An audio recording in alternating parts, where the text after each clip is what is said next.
Today's episode is supported by AIDS-Free Pittsburgh. There are more than 5,000 people living with HIV in southwestern Pennsylvania, and the Ryan White HIV/AIDS program provides support services to help them get the care they need.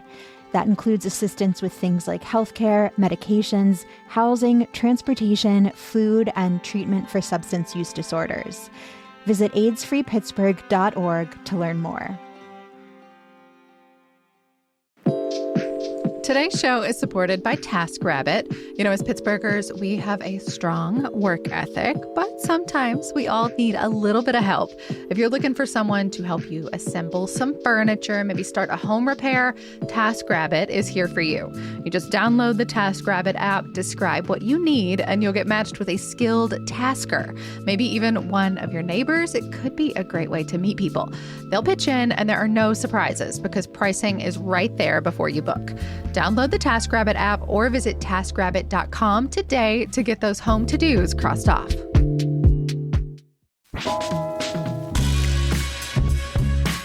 This is CityCast Pittsburgh. I'm Megan Harris, and here's what Pittsburgh's talking about. If you're coming to Pittsburgh for the draft, things you're going to need to know. All right, so in our city, it's going to be a lot of traffic, okay? So what you want to do to avoid that traffic is, if you see a pothole in front of you, you're going to want to hit about 88 miles an hour. Now, once you hit that pothole, you're going to hear a big boom, boom. Then you're going to go into another dimension, right? And you're going to pop out the other side in another neighborhood. And that's how we get around in our city, man. This is my favorite draft content I've seen so far. The first time this came across my feed, I was laughing out loud by myself in a corner. I'm just sad it's not true. I want it to be real. I can think of a couple potholes off the top that I'm like, if this were possible, this pothole would have sent me to another dimension. There's one on Bigelow in particular that I hit the other day that I was just like, man, I am really glad my axles are intact. I feel like that's the thing. You won't think they're that bad. And then suddenly you're like, oh my God, is the car still here? And then suddenly, boom, you're in Troy Hill. Yeah. That would be fun, though. Like, I mean, it's in that same phenomenon as like when your GPS tells you to make a U-turn on a bridge, you know, like if suddenly you're somewhere else now. Good luck. I'm with CityCast Pittsburgh executive producer Mallory Falk and CityCast Pittsburgh contributor Colin Williams, who is back at City Paper this week. Colin, do you have a new title? What's the vibe? I do have a new title. I am now the managing editor at Pittsburgh City Paper. The vibe is great. We lost our job, but we leveled up. I love it. It has been a circuitous but very rewarding Q1 of 2026 for me. I will say that. Yeah, no doubt. Well, and that's what we're going to talk about today. So the Post-Gazette is sticking around. City Paper is back. We're going to talk about what we know and what that means. We're also going to get to a few more of your questions for Mayor Corey O'Connor. We talked to him Wednesday, but y'all heard it yesterday. Obviously, we are not the mayor, but there were some questions we got that we thought we could dig into a little bit more beyond just what a public official says. So stay tuned for that. There's a new ballot question for Allegheny County voters. And of course, just a little bit more draft stuff. Y'all, we're almost there. And it's mostly good stuff because projects are finally finishing up as we get into these final hours before the cameras are live on the North Shore. And then in today's bonus segment, this is just for our CityCast Pittsburgh members, our neighbors. We're going to be sharing the bathroom tips, the bathrooms you can find here in Pittsburgh if you are out and about during the draft. But like, at any time in a Pittsburgh summer, especially, like I feel like that's when we're all like suddenly realize like, I don't know where I can go without buying a $7 coffee for the privilege. So we're all trying to stay hydrated in the summer, but then you've got to weigh, if you're trying to spend a nice afternoon or evening downtown, you got to weigh like hydration versus peeability. Yeah. I don't know. So we're going to be going through like what the options are because I'm going to be honest, Corey O'Connor did not have a lot to say on that front yesterday. I'll let y'all judge that for yourselves. So first up, the Post-Gazette and City Paper are back, baby.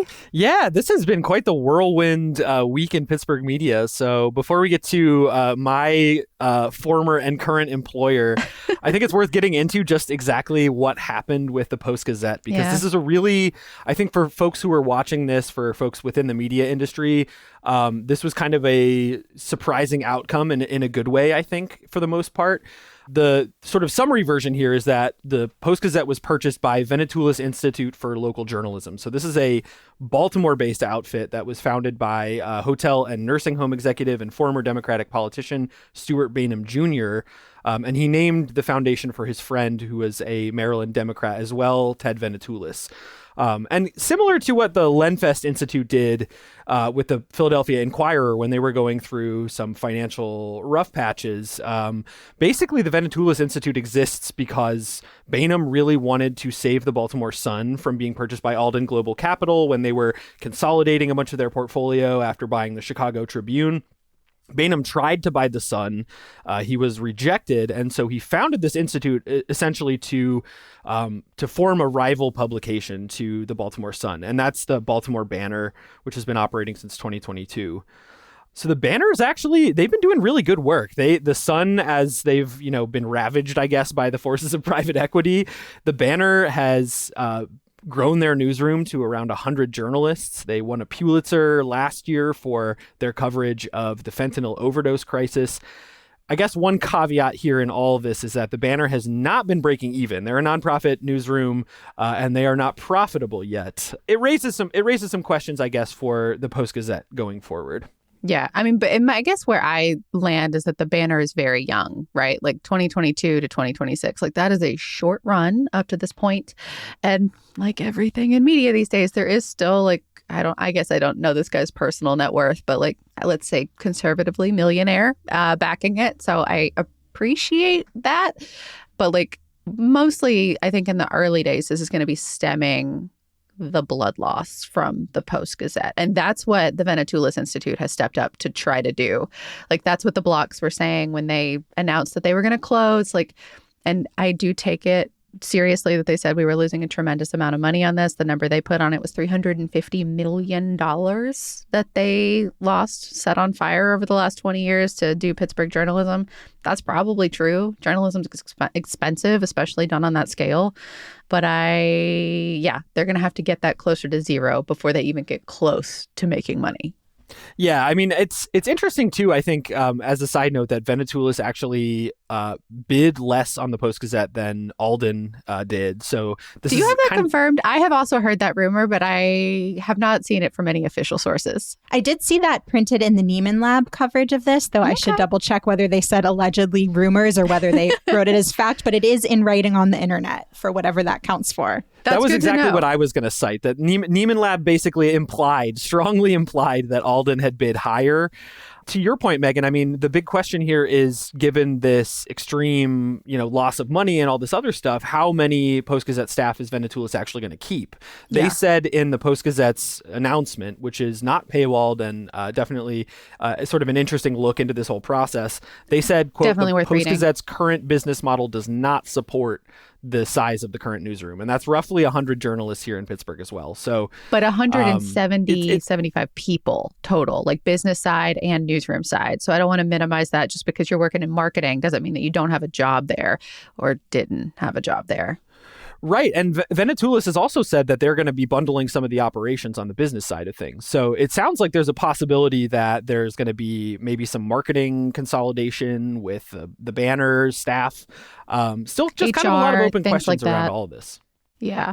Yeah. And, I think there's always an open question when a paper gets bought up by somebody else. Like I saw this happen in another city I lived in where Gannett came in and kind of like gutted the paper and it was not what it had once been. So I think there's a lot of hope that that's not the direction we're headed with this, that this is a buyer who is not going to do the same model that some of these like giant entities that buy up papers do. Yeah, and I think that's exactly what we expected if Alden had won. Like if their higher bid had been accepted, that absolutely would have happened. There's no question. They have a long history of doing it.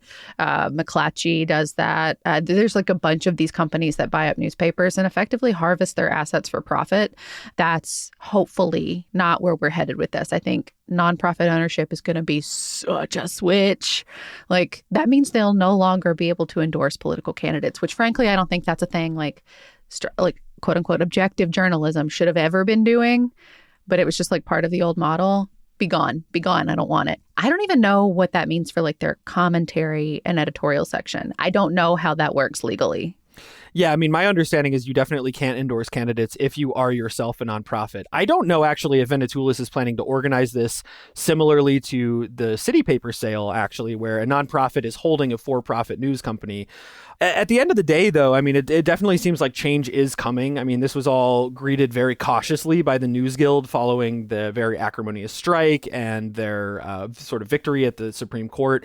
So the News Guild has said, I saw at least one former striker say they viewed some of what the Banner's done as wokeified union busting, that there's maybe some fears that they're not going to be bargaining with the union. The Banner is notably not a union shop, so whether the Post-Gazette remains a union shop is an open question, I think.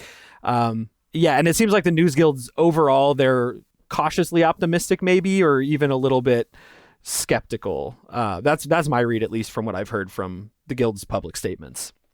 There's been reporting in town, like Public Source had a story up, for example, and I've heard many a story throughout the course of this week. Like, tempers were really high on Tuesday when this announcement was made to staff. You know, stories were ready to go. So like we were learning about it in real time as they were. I think they literally got 5 minutes notice on the rest of us. Like I heard stories that like not physical violence, but like they looked dicey there for a minute, like in that room. And that's tough. Like, I want to remember that, like, we're talking about this because it's a thing in headlines, and they are also the creators of their own headlines sometimes, but they're also human and they're our neighbors. And this is a lot of people that have had a lot of upheaval in recent months. And my heart is with them. This is tough. This is a hard thing. I'm curious, Colin, because you've had insight into this, how paper, like the Guild's effort to potentially create their own news outlet, like if you've heard anything about how this announcement might affect their plans. I think that's still kind of in flux. There's still a lot to be answered, right? Like whether or not Venetoulis is going to pay the penalties that BCI incurred, or if Block has to sort of finish their end of the settlement with the union before the asset sale can proceed. I think so. Yeah. Yeah, or if not finish it, like that BCI, the Block Communications, would still be on the hook for court penalties and things like that. Like, I can't imagine that would be part of the asset sale, but I don't know. Right. I mean, like the highest court in the land said effectively that they do need to pay these union workers what they've been owed. So as far as paper side of it, though, I know that there is another town hall planned for May 6th in Homestead. So there's going to be some more information on the behind the scenes planning there. I get the sense that there's still strong interest in a co-op publication. I think a lot of that is going to just depend on what Venetoulis does, and really even in the next 24 hours and beyond, because there's not a whole lot of time for them to complete this asset sale. And from what I've heard through the grapevine, there is going to be a process to determine kind of who stays and maybe who gets cut in the transfer of ownership here. I'm also curious kind of what the beats and what the coverage are going to look like moving forward, because when you cut people, you're kind of like also modifying what you're covering and what people are assigned to. Well, I expect that like investigations, for example, will be something that they absolutely maintain a commitment to. Like that is part of the Banner's business model. So if you just go to their website and kind of scroll through, you will probably get a sense of what the priorities are. But all of that said, like I believe Post-Gazette leadership is going to largely stay the same. Like it will be like the executive functions will live in Baltimore, but it'll still be ran here in Pittsburgh. The other question I have is who carries the Post-Gazette's pension debt? Because like for decades, like a lot of industries, the Post-Gazette offered its employees a pension, which was great. Millennials will never get that. But many of those folks are still around and still drawing on that money. So it's unclear to me if the Banner is going to take that on or if Block Communications continues paying it. Like maybe there's a fund or something and the ownership of that can be transferred. Like I truly don't know. Anyway, city paper. Let's talk about that. I feel like y'all are on day 1, well, day 2, day 3 at this point. I'm so excited. We are excited as well. Yeah, just to recap. So basically, City Paper closed on New Year's Eve, and almost immediately, from what I'm hearing now, there were buyers lining up to try and save the paper in some form or fashion. And what ended up happening essentially was Chris Mari, who's got experience at Apple and has been running InformUp, which is a data-driven local outlet that covers Pittsburgh governance, essentially got some philanthropists together with some help from the Lenfest Institute that I mentioned earlier as having saved the Inquirer, and they purchased City Paper's assets as an LLC. And now we've got a core of staff coming back. So I'm coming back, as I mentioned, as managing editor. We've got Amanda Waltz back on as arts and entertainment editor. Ali Tracta's returning as executive editor. I will also shout out Kevin Shepard, who has been at City Paper since 1991, since the paper was founded, is back on. An OG is with us.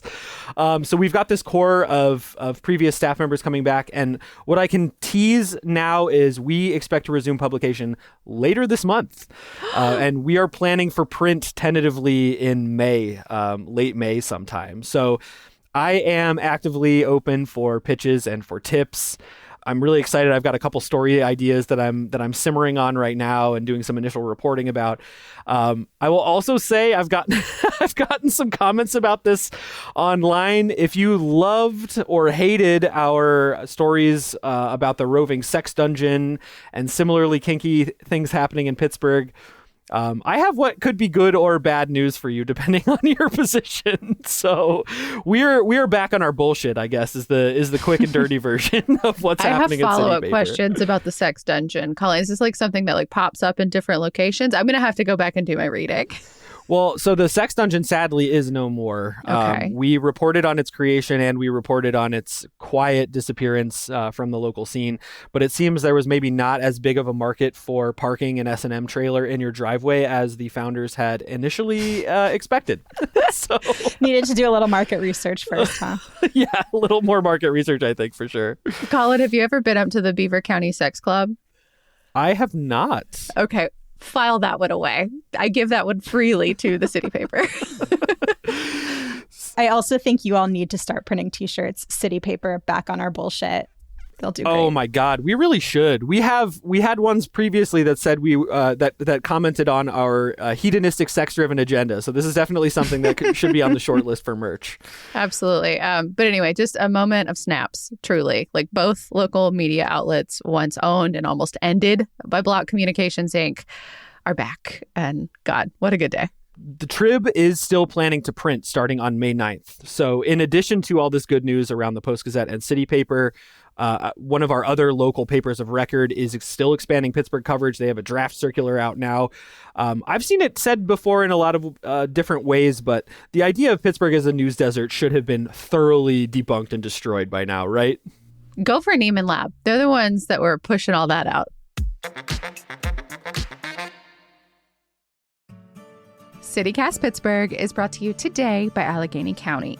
The county is recruiting poll workers, such an important job for the May 19th primary election. Poll workers, also called election officers, help run voting locations, and they earn money, $150 to $175 for the day, plus paid training before Election Day. Training can be in person or online, and new poll workers must complete it before working on Election Day. To serve, you must be a registered voter here in Allegheny County and be able to work the full day on May 19th. Poll workers play an important role in ensuring a smooth, fair election, and they gain valuable experience interacting with voters and managing the election process. If you're interested in earning a little extra money and supporting your community, apply online at AlleghenyVotes.com.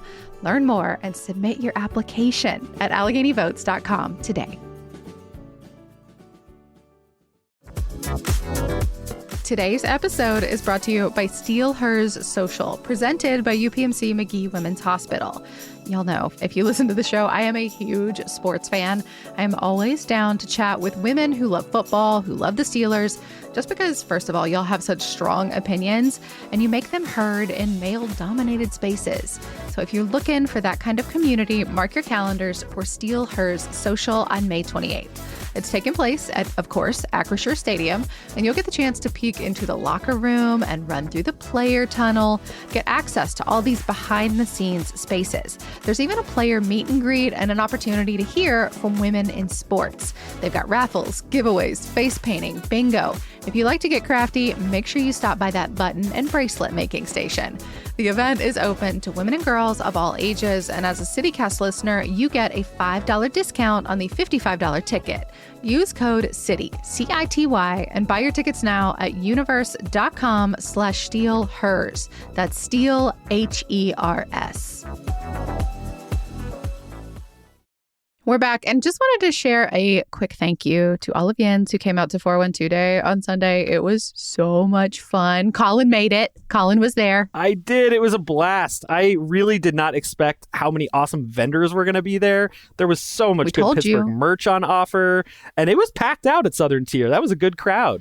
Yes, planning an event in April in Pittsburgh is always extremely iffy because it's Pittsburgh, but we had a beautiful day, and it was so great to meet so many of you for the first time, see some of our OG friends and fans who we've seen at various events here. Just a huge blast. And we can't wait to host more events in the future because it is really a good time. And it is always the highlight of our lives. I sound so corny to get to interact with all of you. Yeah, I definitely met a few people that did the thing where they stare at my mouth for a second and then they like kind of do a sweep, and you can tell they're trying so hard to be polite and nice, but also like their brain is doing that cognitive dissonance thing where they've heard me talk, but now they're meeting me, and it's weird. It's a weird thing to wrap your brain around. I remember doing that the first time I ever met David Green, who used to be on NPR a long time ago. Now he randomly Pittsburgh. Well, Pittsburgh. From Pittsburgh. Is he originally from here? I couldn't remember. He's originally from He's here. a huge Pittsburgh sports fan, and now he randomly owns a media outlet in Pennsylvania too. Anyway, it happens to everybody, but y'all are funny when you do it every time. Colin, I'm waiting for your moment with that. Oh, I was referred to actually during 412 Day as the male voice. So I will. That's right. I will happily wear that mantle. I was standing there when somebody came over like, "Oh, you," and I'm like, "Wow, this is great." Thank you for being our token, Colin. Oh, happy to.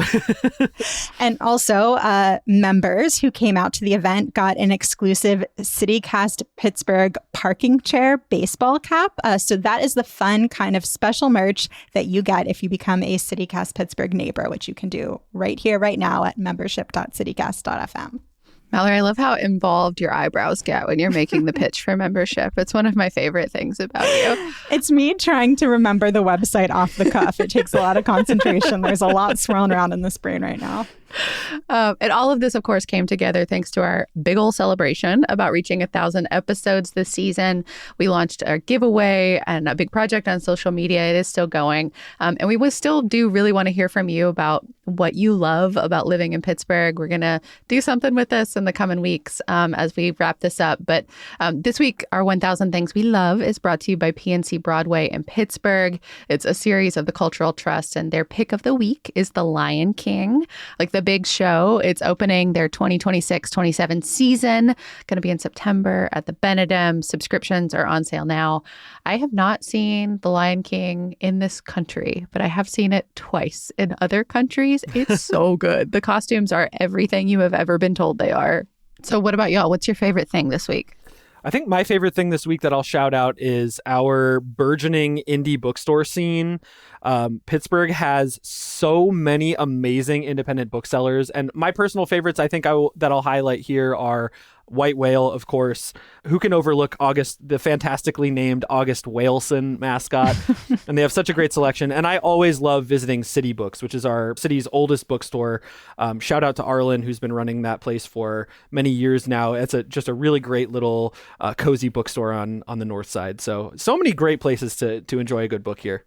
Arlen's also a quality TikTok follow if you are into that. Does a lot of unboxings and things like that. Like, it's fun. Yeah, they keep the social media game strong at City Books for sure. Yeah. Well, for me, with the weather getting nicer, I know this is one a lot of people have submitted, but I wholeheartedly agree. It's just our green spaces. I did not appreciate growing up here until I lived somewhere else that like not every city just has so many parks you can disappear in and feel like you're no longer part of an urban environment, like really feel like you're in the woods. And I think that's just so special and something I'm excited to take advantage of now that we are past the miserable winter weather, because I am not one of those people who does like winter hikes. That is not for me. Not for you. I think I'm going to shout out something that Mayor O'Connor reminded me of yesterday when we talked to him.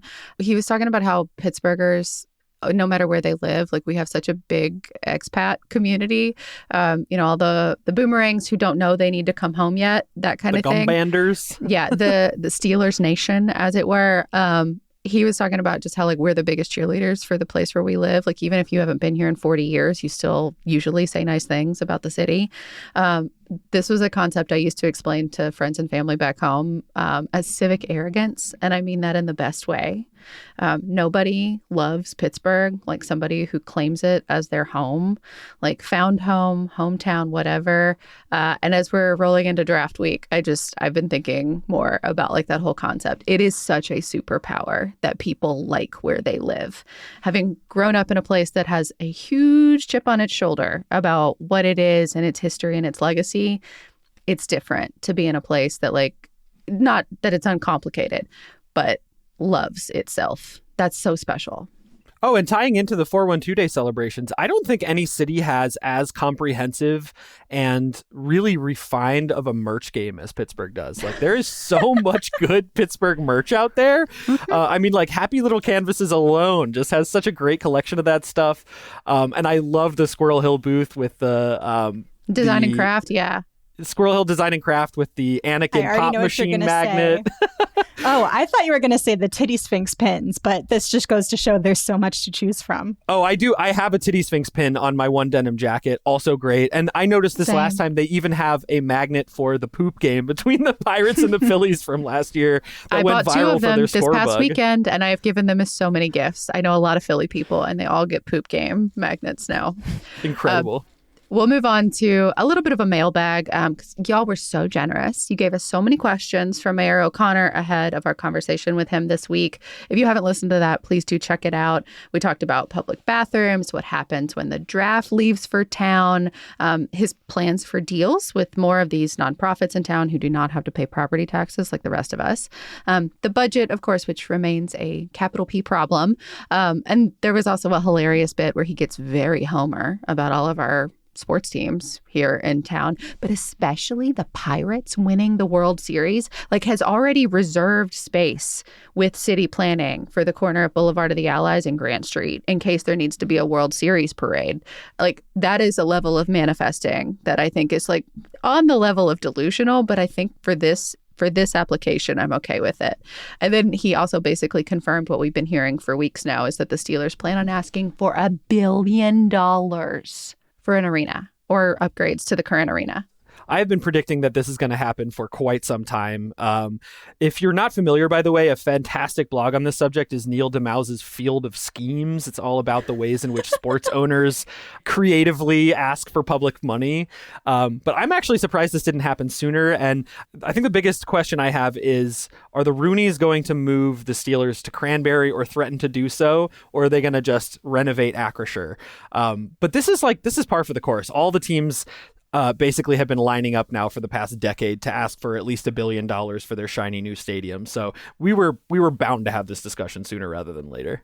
But of note, Corey, I asked him about a roof too, because that's like always in conversation about like any arena that may want to host a Super Bowl. Yeah, like the Browns' new stadium is going to have one. Yeah, the draft is a bid. It's an opening bid for, can you handle something like a Super Bowl? But you're not going to get one in a northeastern city unless you have a roof. And we asked Sarah Innamorato about that a few weeks ago, and she was like, absolutely not. No, non-starter.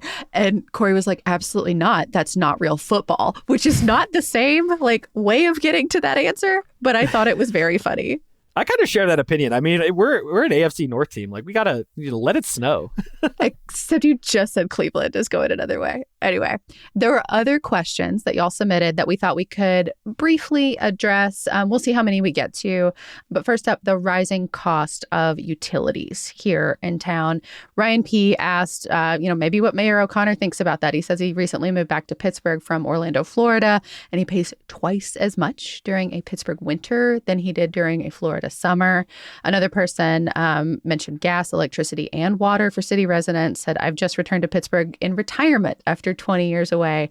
I love so many things about living here, but I do not want to blow through my whole pension on taxes and utilities. So I don't know. Thoughts, feelings? I mean, we definitely have expensive utilities here. I think a lot of it has had to do with upgrades recently. People's Gas has been upgrading gas lines throughout the city. Pittsburgh Water has been removing lead lines throughout the city. And unfortunately, that's been passed on to consumers. One of the things that I would flag for folks is I switched over to budget utility plans pretty soon after my partner and I moved in together, where you pay the same amount every month based on what your consumption is over the course of the year. And I think that is one way to offset the sticker shock that you might get in winter when it's really cold and you suddenly get hit with a big gas bill. But yeah, it's not cheap. I mean, I think for an average home here, you can expect to pay probably over $100 at least in water, certainly around that at least in electricity. It's definitely not as cheap as other places. Yeah. My strategy has just been to invest in like a very warm fleece that I wear at all times in the winter so that we don't have to turn the heat up as much and can just like keep ourselves warm through natural materials. I don't know. That's not the solution. That's not the answer. I know so many people here in town because like a lot of Pittsburgh homes don't have like AC and things like that. It wasn't necessary until global warming here recently, or as necessary, I suppose. But someone used to tell me like Pittsburgh has 10 miserable days a year, like cold or hot. And then the rest of the time it's mostly okay in most places in the city.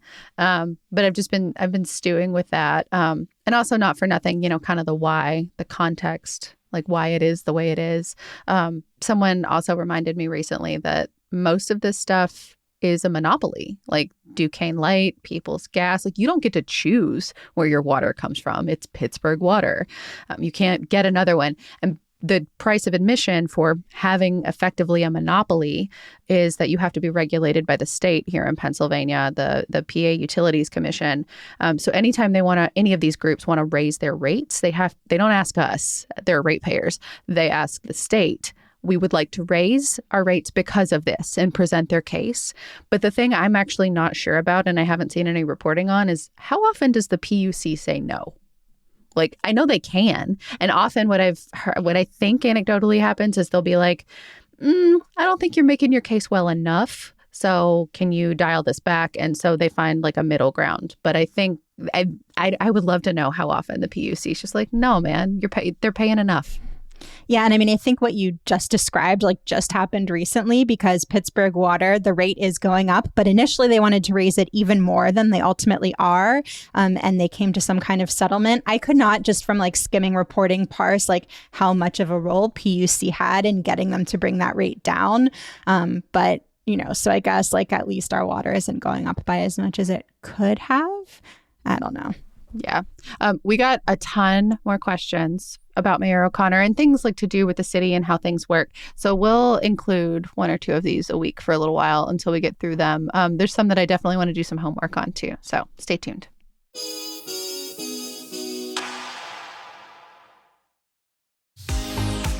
CityCast Pittsburgh is sponsored today by Window Nation. If you're a regular CityCast Pittsburgh listener, then you know we have been absolutely delighted by Pittsburgh spring. It is so nice to see the trees turn green, get that afternoon breeze. It's been such a long winter. But to really make the most of the season, you probably want some nice windows. Maybe yours get stuck. Maybe they're starting to leak. Maybe you just want a refresh. Window Nation's running their The More You Buy, The More You Save sale, which could save you up to 50% off all the windows for your home, along with 0% financing for 5 years. When you buy with Window Nation, you get to pick from over 1,500 styles and colors. Dang. And they're all custom built. They come out to measure your windows so they fit right the first time, and the installation crews are truly professionals. The crew leaders have over a decade of experience, and the installation all happens in one day. And if anything does end up going wrong, you are protected with a lifetime warranty. So hurry, the sale ends soon. Schedule a fast, free consultation now at windownation.com. Today's show is sponsored by Sustainable Pittsburgh. They're hosting the Allegheny Mountain Malt Sustainable Sip-Off in partnership with Food 21 and Allegheny Mountain Malt. This is going to be a beer tasting competition featuring 11 local breweries, and attendees get to vote on their favorite craft beer. But this event isn't just about the drinks, it's also about celebrating local craft brewing and sustainable sourcing. These breweries are all using locally malted grain instead of sourcing from far away, so you actually get to taste the difference local ingredients make. And the Sip-Off is the kickoff event for Sustainable Pittsburgh's new Bite Pittsburgh campaign. That stands for Bridge It Together for Everyone, and it's a campaign to celebrate how our region's businesses can create a more sustainable, vibrant, and resilient future. The Allegheny Mountain Malt Sustainable Sip-Off is happening on Tuesday, April 1st at Mike's Beer Bar on the North Shore. The event starts at 4 and winners get announced at 7. Tickets are just $20 and also come with a souvenir cup. But there's a limited amount, so make sure to buy them soon. Purchase your ticket at bridgeittogether.org/sipoff and follow @BitePGH on social to learn more about fun events.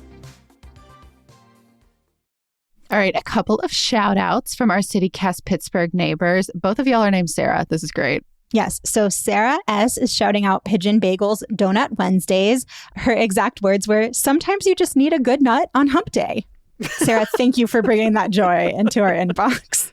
And this is well timed because we actually just did an episode about can you get a good bagel in the city of Pittsburgh. We tried out a bunch of the brick and mortar spots that are most highly recommended, shared our takes on them. So we will drop a link in the show notes if you want to tune into that. But we talked about Pigeon and we forgot to include the all critical Donut Wednesday. So thank you, Sarah, for plugging this. And then Sarah No H, is shouting out Panaderia Jasmine in Mount Lebanon. Says they're a delicious Mexican bakery and restaurant. Sarah recommends the breakfast skillet and the birria tacos. I can't say that word. I can't roll my R's. I'm so sorry. And thank you to Sarah and Sarah. We appreciate you both. If you want to shout out your favorite local business, nonprofit, breakfast sandwich, thing to do on hump day with us, you can do that by becoming a CityCast Pittsburgh neighbor. We will share your shout out on the podcast and in the newsletter.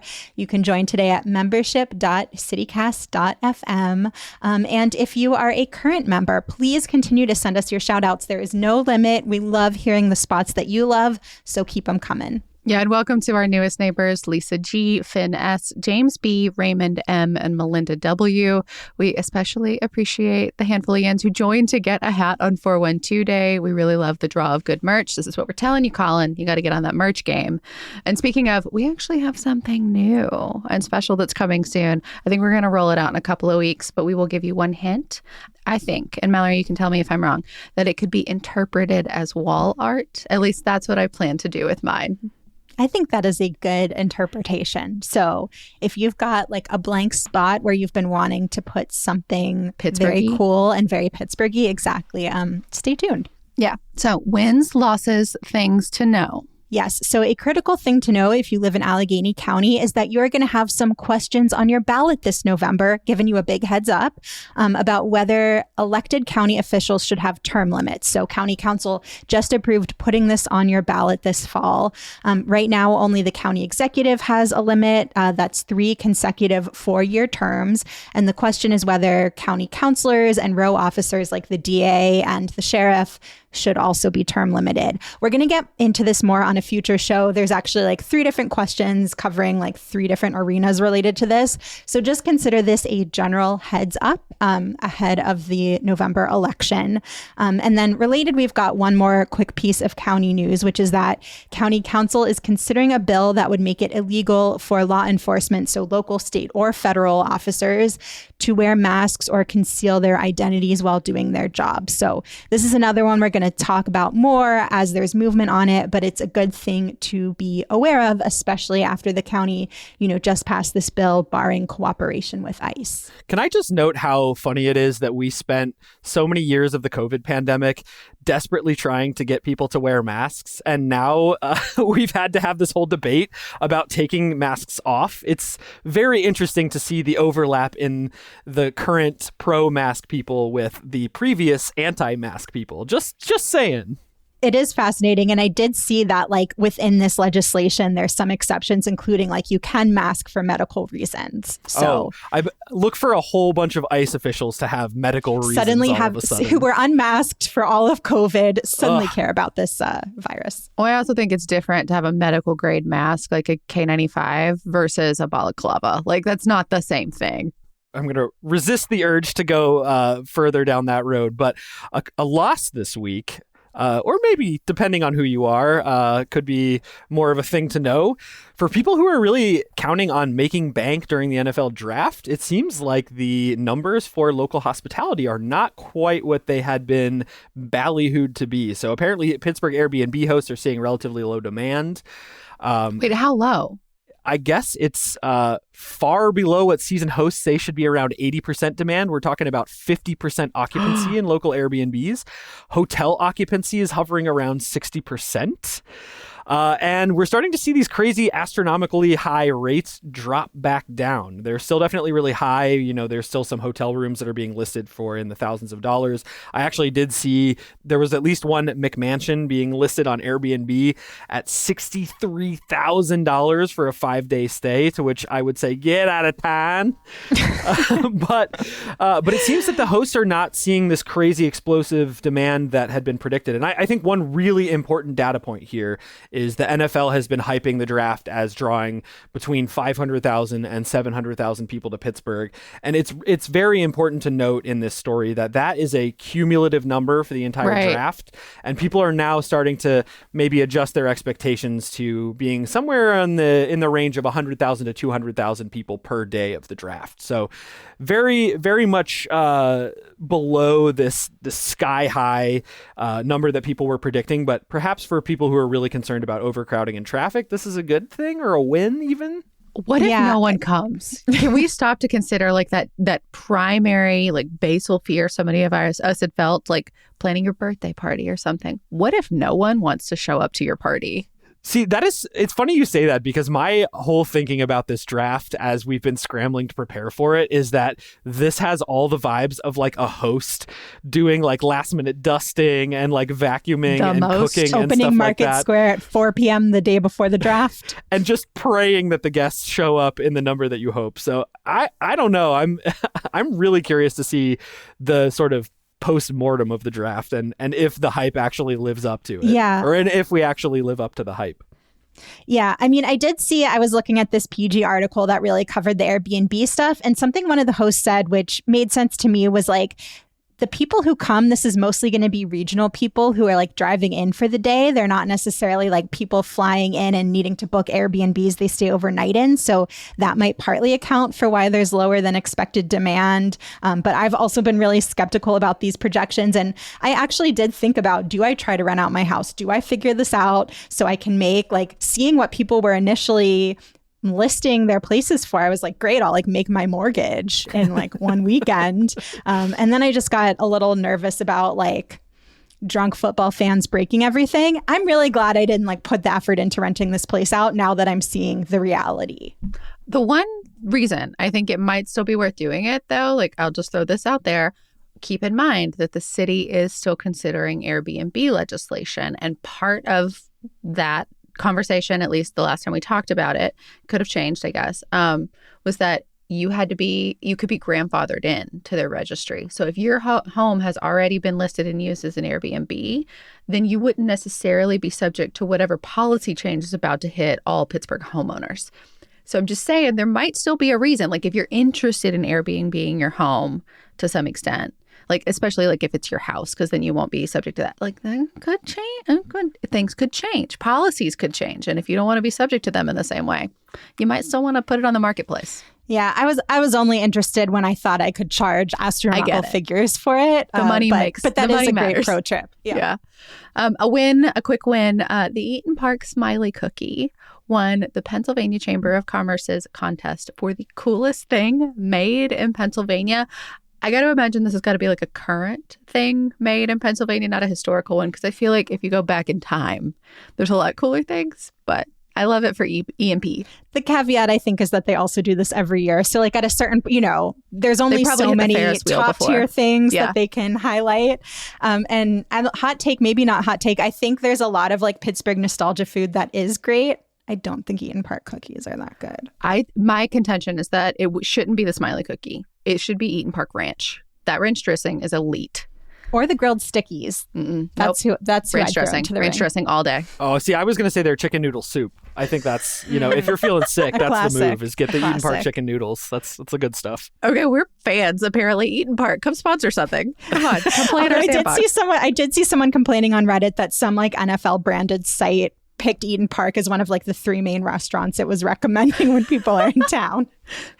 I mean, that might be a bit much. It is a cost-effective option. I'm fine with it. Another win, the old PIT, our airport terminal, the one we're not using anymore, is going to be rebranded as a film set. And Mallory, we called this months ago. Yep. Yeah. I mean, it kind of makes sense. Like the promo they were talking about is like just based on the size alone, you can have multiple sets there. And we now have direct flights from LA to Pittsburgh. So kind of makes sense. I saw they have this website up now. They're referring to this as Terminal P. Yeah. And they've got these video pitches from like Governor Shapiro and Pittsburgh's own Billy Porter. So I'll be curious to see if this takes off. Oh, Mallory. Yeah, we need to wait. Do you think we'll get a sign on the way in that says "Welcome to Pollywood"? Are we gonna get our own little name for it, or? I'll take Terminal P. That's fine. It's close enough. I will say this is a win for anybody who's a big fan of Tasso Katselis' architecture. There were some nostalgic posters on Reddit who were very bummed that we were moving into a fancy new airport and not keeping that architecture. So a win if you loved that terminal for whatever reason. I also want to see what they do with the dinosaur. Like the T-Rex is still down there. Like you can see it from the current like people mover. He's just like down there, down below, alone, where no one can go past it. What are we doing? Why is he still there? I know it's an inanimate object, but that just made me feel so melancholy. I think it's my friend group. It's my bubble, but like every single time they're in the airport, they take pictures or video of Rexy. And like, hi Rexy, we miss you down there. We hope you get out of the dungeon soon. Another win, Arts Landing is opening later this morning. Mallory, you were talking about Market Square coming online. You and I went to a big tour yesterday of like a bunch of art projects and pop-up stores. They've been doing those for months. It's a really good opportunity to see the mayor of Pittsburgh doing some hella jaywalking, just like right out in the middle, cutting every corner. I guess if you're the mayor surrounded by 30 people and a bunch of cameras, what does it matter? You could effectively stop traffic. But anyway, so much stuff is coming online like right now. I can't wait to see what happens after the ribbon cutting this morning. I'll be there just to see some of the art installations. And apropos for our members only segment today, Arts Landing is long-term expected to include public restrooms in the corner buildings that were not demolished for the site. So they're not online yet, but that is potentially a future place for relief for Pittsburghers who are in the cultural district. And that brings us to the end of today's episode. If you are a CityCast Pittsburgh neighbor, stick around because we've got a little bit more for our bonus members only segment. So just a reminder, this is a new thing that we're going to do every Friday. It'll be extra intel on the city, some big questions, hot takes, tips or gossip that we usually reserve for people we know in real life. But since y'all are our neighbors, you get to know the real thing. Today, we're going to be sharing that secret bathroom situation. So like places you can legitimately go during the draft, during Pittsburgh summer. If you've ever had to buy an unwanted coffee just to pee downtown or cut your excursion short, this is your moment to figure out build a strategy around that. And we're using our bully pulpit as much as possible to try to push for more. Yes. And if you are thinking, I have held my pee downtown so many times, I need this intel, and you're not already a CityCast Pittsburgh neighbor, you can join right now at membership.citycast.fm, and you'll get access to this and to last week's conversation where we kind of predicted the PG news a little bit and shared some dirt about the now former owners, the Blocks. Former as of May 4th. There's a May the 4th be with you joke here somewhere. That's all for today here on CityCast Pittsburgh. You could support us by becoming a neighbor. All the details are at membership.citycast.fm. Our music is by Los Mocochetes, Aaron Taylor Waldman, All the Kimonos, Benji, Mo Life, Pow, and Spring Gang with additional mixing by Tyler Lindgren. Mallory Falk is our executive producer. Sophia Lowe produces the show. Francesca DeBecco writes our newsletter. And Elizabeth Kama was our roving producer this week. I'm your host, Megan Harris. We'll be back on Monday with more from around the city. If you're going to watch the Pens Flyers game, I will be there. Go Penguins. Let's crush Philadelphia. Have a great weekend, y'all.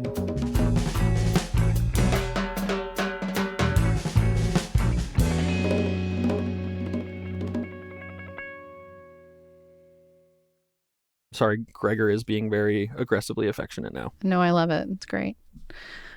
If we get some stray purrs into the microphone, I'm never sad.